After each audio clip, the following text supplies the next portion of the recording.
Little girl, daughter, sister, girlfriend, fiance, wife, cousin, mother, auntie, grandmother, great grandmother, elder, disappears, shattering, a family, a community, the world. There is something we can all do. Remember them.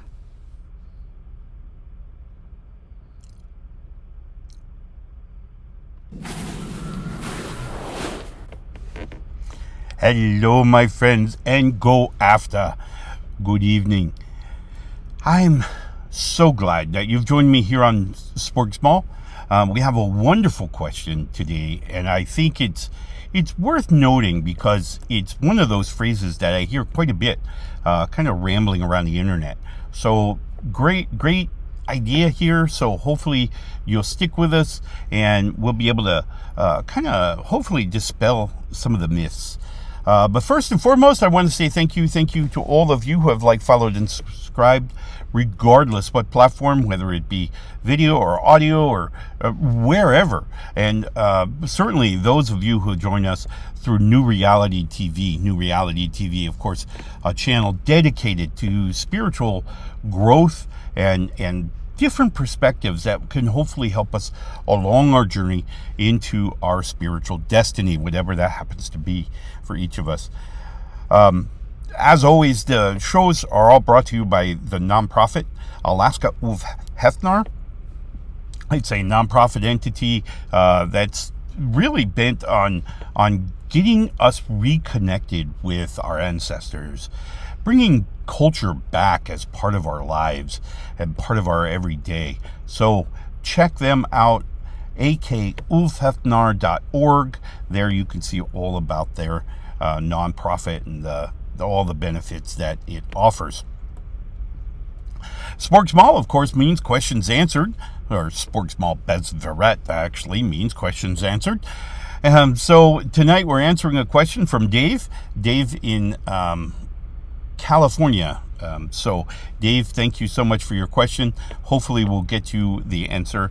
And this is, how do I really apply the old ways today to my modern day life? Remember, if you have a question, feel free to visit akoutlhednar.org. There at the bottom of the page, one way or another, here we go, we see a big orange button. That big orange button, of course, is a question.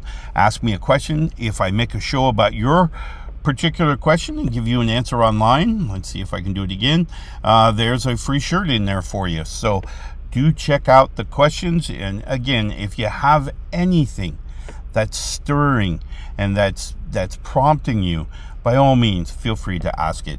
I'd love to see us get a dialogue going and certainly find you an answer.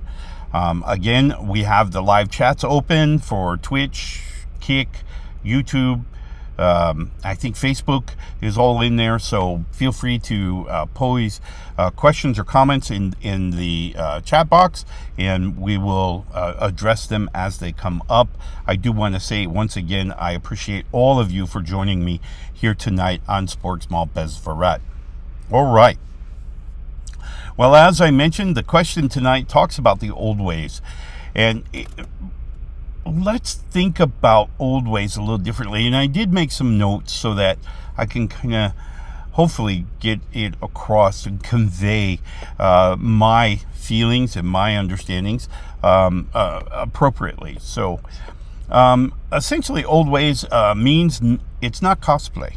I mean, this is not for a weekend activity. It's not for showing up at a really big convention. Nor is it nostalgia.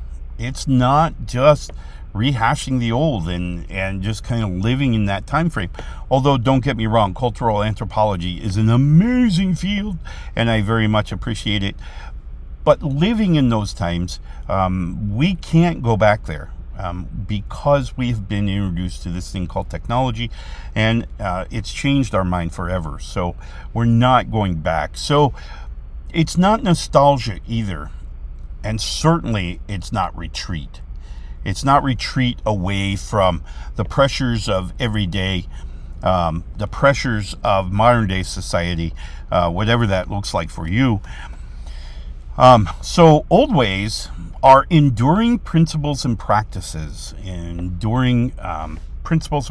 such as hospitality, reciprocity, I can never say that word, with the land, with craft, with story, with oath keeping, seasonal rhythms, translated into choices a modern person can actually use. So when we talk about the difference between modern life, modern peoples, and peoples of antiquity, one of the first questions I always get asked is, well, what's really the difference? Well, the difference is the simplicity. We have a lot of stuff going on in modern day life that has a tendency to distract us, to pull us away from that which we are really trying to accomplish. The emotional energy, the Earth's energy right now is much larger than it was in the days of our ancestors. So we have a lot more to contend with. And so when we're feeling overwhelmed, we're feeling stressed, we're feeling anxious, it's because there's a lot of energy circulating around us. So while these old ways of simplicity and certainly some of the other ones I've listed, having that relationship with the land, with craft, and certainly oath keeping and a seasonal rhythm. Seasonal rhythm doesn't mean summer, winter, spring, fall kind of thing. That's not really what seasonal is. Seasonal is more about you. It's more about your lifetime, how things fall into your lap or into your reality through a certain period of time. So in my case, little self-reveal for those of you who haven't been following the show, I went through a season of a very dark season in my life, from about the age of 14 to about the age I was 24. It was a very dark time for me. My father and mother had separated, and then ultimately my father would wind up passing. And this would lead me on benders of alcohol and narcotics, ultimately culminating in a overdose that I would have in 1989. So it was my dark season. So it was a period of time that passed. Now, looking back on that season, even in that season when it was so dark and gloomy and I just couldn't see a benefit in anything, looking back on it now, I've learned quite a bit from that period of my life. So everything has a season, everything has a purpose of being in our reality, the reality that we're experiencing. So it's super important. So when we talk about modern or old ways in modern life, we're talking about modern life is just really loud. It's just, there's just all kinds of energy going on. There's all kinds of just all motion and everything going on around us. It's sped up. It's super fast now, moving from timelines to timelines to deadlines to timelines and back and forth. And with the the adoption of technology, we're really finding more of an isolation. We're isolating ourselves from individuals all around the world. So, granted, in some cases it brings people together, such as Zoom meetings or some of these other things where we can meet, even if we're in different continents, different time zones. So in that respect, it could bind us back together, bring it together. Now, the downside is with a lot of Zoom meetings, it's where the energy lies. Now, with face-to-face communication or person-to-person, we have a transmission of energy from one entity to the other. That's just part of what in-person communication is. It's part of it is that verbal communication. It's our body language, right? It's all of these things. But when we think about it, break that down, there's an energy signal, right? We're sending energy because all the while we're communicating with this individual face to face, we have emotions, and those emotions are being emitted through our body, right?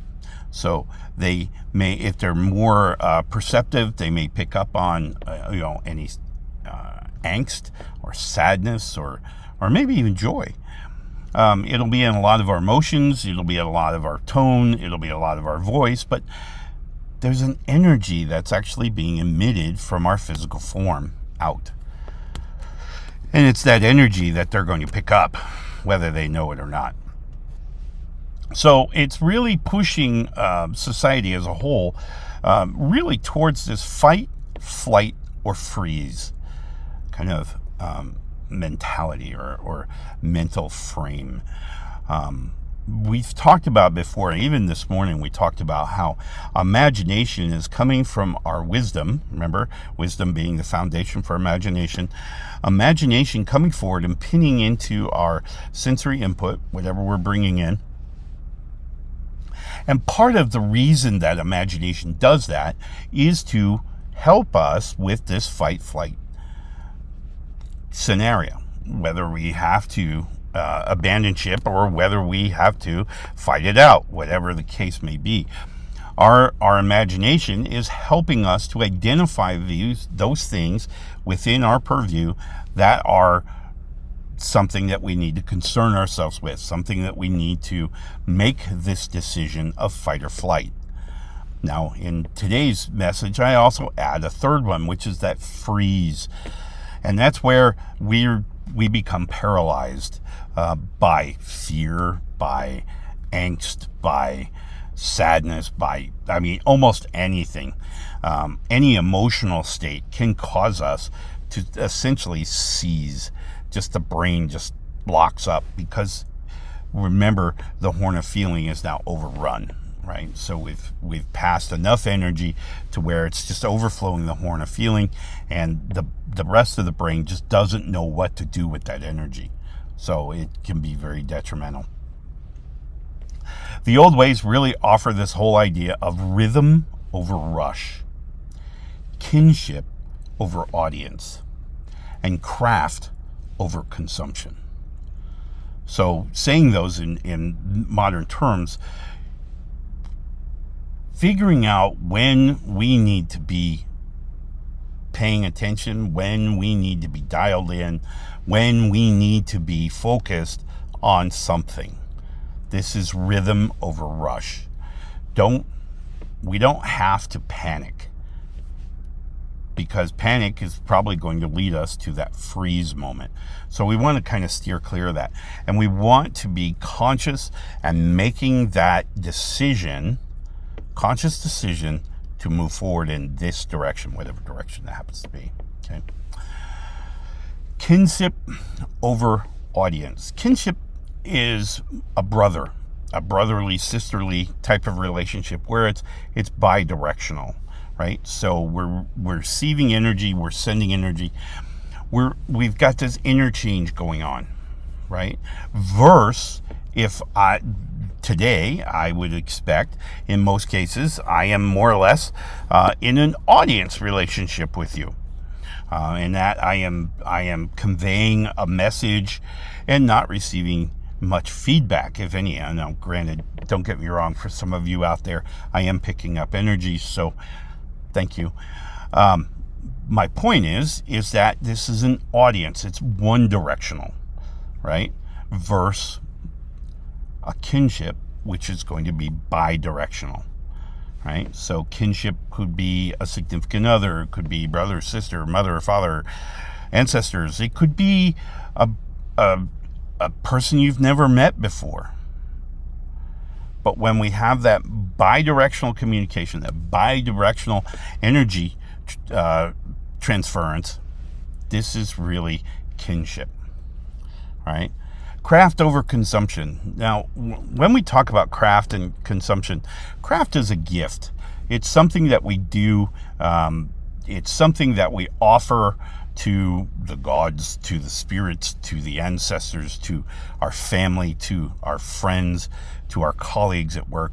Craft is something we're offering versus consumption is simply taking.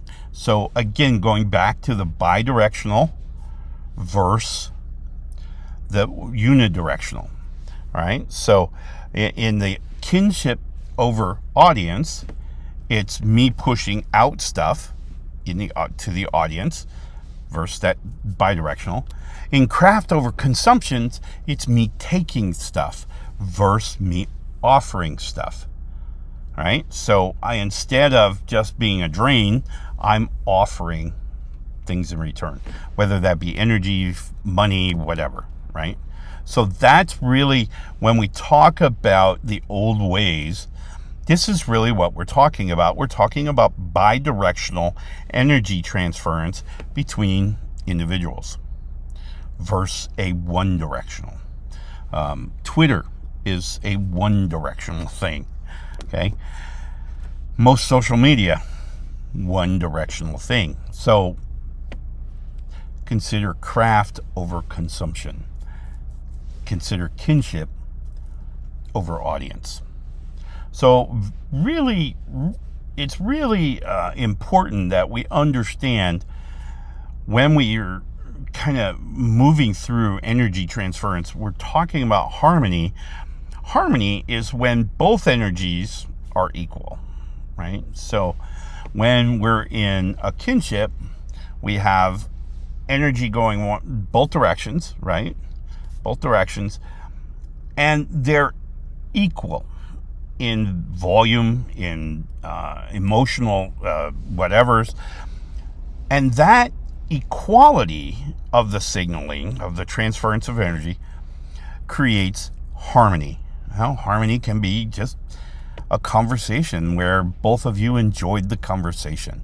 That's harmony. Why? Because you're both sending energy, you're both sending equal amounts of energy, and so there you have it. You have harmony. So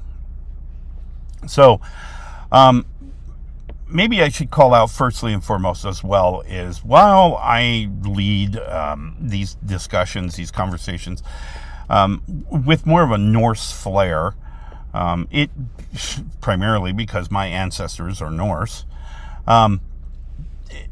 these concepts, these universal truths float across everything. If you boil down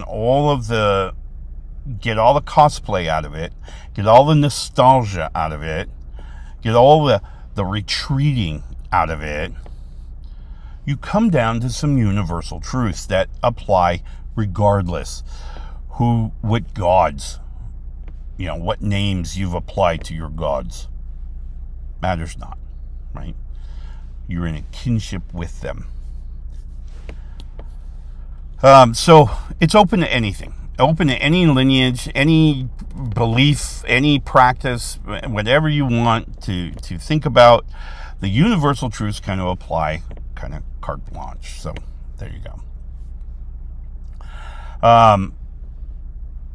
And as I mentioned at the early part of the show, and I'll mention again right here, akoutlaw, it's really a non-clinical, consent-first, cultural, spiritual guidance that you can seek by communicating with us, with me, through there. All right. So it is nonprofit backed. So just remember, it's a sliding scale. Pay what you can. Meet after hours. I don't hold business hours, so it's a great opportunity for us to kind of connect and hopefully get you the answers that you're looking for. All right. So I'm going to take a very quick commercial break. When we come back, I want to talk about how we can use this understanding of using these old ways in modern day and actually put rubber on the road so that we can live our fullest. We can live our fullest life. All right? So we'll be right back after this quick commercial break. In the air. The time is now. We're all waking up. We're waking up. We're all waking up. It's all shifting. New vibrations. It's you. It's you. It's me. It's all of us. Together. A new time. A new day. A new energy. A new energy. New reality. Awaken with us. Awaken with us. Awaken with us. NewRealityTV.com.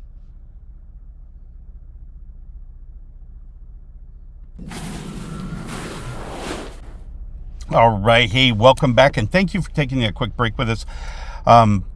New Reality TV, of course, streaming channel dedicated to a plethora of spiritual perspectives that hopefully one will resonate with you and help you find that which you're seeking, you're actively looking for. So, all right, let's talk about rubber on the road for today. How do we take these old ways and use it in our modern day life to kind of move through things? And so I kind of put a couple of things together here, just some notes that I made. The first thing was rhythm versus is certainly greater than hustle, right? So as we fit things into our lives, we fit things into an existing life. We don't try to change our lives to fit something else, right? So the old seasons of sow, tend, reap, rest. Now, planned weeks with one focus in each mode. Protect a true rest block. I'm always saying this, but certainly taking some time to meditate and just to get that recenter, focus, bring that back. All right. Hospitality, the old seat by the fire, bread and respect, and make your home, your work, a warm threshold. Greet others by name. Offer, beverages if possible, if it's appropriate. Set clear boundaries. And practice that consent. Practice allowing them or not allowing them to manipulate your emotional state. You're in charge. You get to decide how you feel and when you're going to feel it. If you are going to offer consent, be conscious of that consent. Be aware of what you're doing, all right? Because at the end of the day, when it's time to kind of unwind from the day, how much baggage you've allowed people to put on your wagon is what you're now dragging. So, things to think about. Oh man, I hate that word. Reciprocity. And somebody can correct me with my pronunciation. Offering. Thank the land. Many times we're so busy driving on the newly paved roads, walking on the newly paved sidewalks, that we forget that Mother Yod is beneath all of that. And she's, going through her seasons of life too. So connect with her. Take some time to walk barefoot in the grass. Play in the snow. I wouldn't walk barefoot in the snow, but you know what I mean. And then think about Mother Yod as being an individual. Think about her as being a real person. And, picking up trash along the route. Support local stewards. Leave the place better than you found it. And obviously, my favorite, which I use quite frequently, and that is just a 10-second thank you when you step outside. Just let it out. Thank you. Thank you for the sun. Thank you for the sky. Thank you for the air. Thank you for the rain, the snow, the ground. Thank you for the grass. Thank you. Be gratuitous. Craft and maintenance, mend, make, and share. Those are big ones as far as I'm concerned. And it essentially is part of our harmony, is that we're going to mend ourselves, we're going to make ourselves better, and we're going to share ourselves. And this is a cycle that we will remain in, a rhythm that we will remain in our whole lives. And to help others to get into that cycle, to help guide them, help them to achieve a process of healing, growing, absorbing, healing, growing, absorbing, and so on and so forth, for eternity. So think about mending and spending an hour mending fences with family or friends, or maybe even enemies, those with whom we've had disagreements or whatever. Now's the time to just take an hour.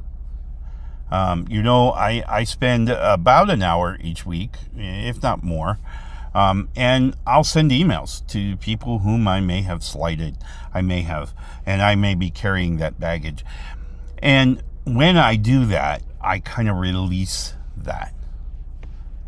I'm saying, hey, I'm really sorry if I may have offended you, and I am honestly sorry. I may have crossed you. It releases me from that guilt. It releases me from that emotional state. So super, super cool that when we decide to do that, we're actually freeing ourselves up. And finally, my last kind of point here was story and oath. And this, the note that I made was, the whole binds through story. Words have weight. And one of the things that I deeply appreciate about, I know, our home, we've done it since my eldest daughter was a child, in that we've always tried to have family dinner together. And we do that so that the kids can tell us about their day, tell us who they're hanging out with, who their friends are, what they did, to get that communication open, to actually allow them the opportunity to verbalize, to form words, to make conversation, and to convey emotional states that they've experienced throughout their day. It gives us experiences, remember, secondhand experiences. I'm still gaining that energy to build my wisdom. But it lets them formulate, teaches them how to kind of focus that energy into verbalization that they can now convey these stories or these truths that they've uncovered in their day. And then spend some time setting goals. And what I mean by goals is not some career goal, not some chore goal, but maybe something as simple as, this week I'm going to make 2 friends, or I'm going to mend 2 fences. Whatever the case may be, you can set these promises and strive obviously to accomplish them, but the goal is that you are beginning to, or ensuring that we have a forward view on life, not a current and certainly not a past, but we're looking forward in the future. So we're creating that energy of hope. Okay. And that's a big one. So, couple of real quick practice that I would offer for you is, I always do the 9 breath harvest. That is, and you would do that at night. And basically 3 big breaths.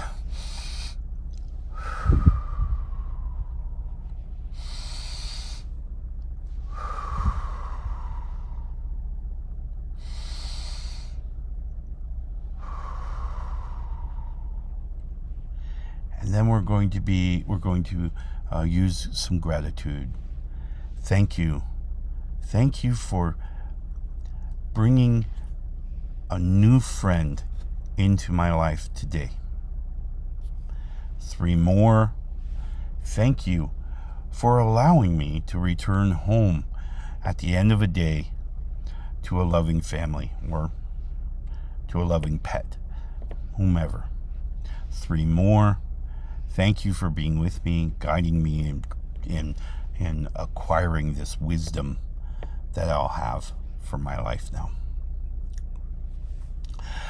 I would also recommend getting yourself a token. Tokens can be as simplistic as rocks that we find along our journey. They can also be pennies. This is what my son has learned as he picks up pennies, finds pennies, washes them, and then he carries them for a week. And that's his good luck thing.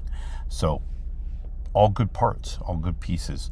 And so when we talk about the old ways, we're talking about restoring simplicity.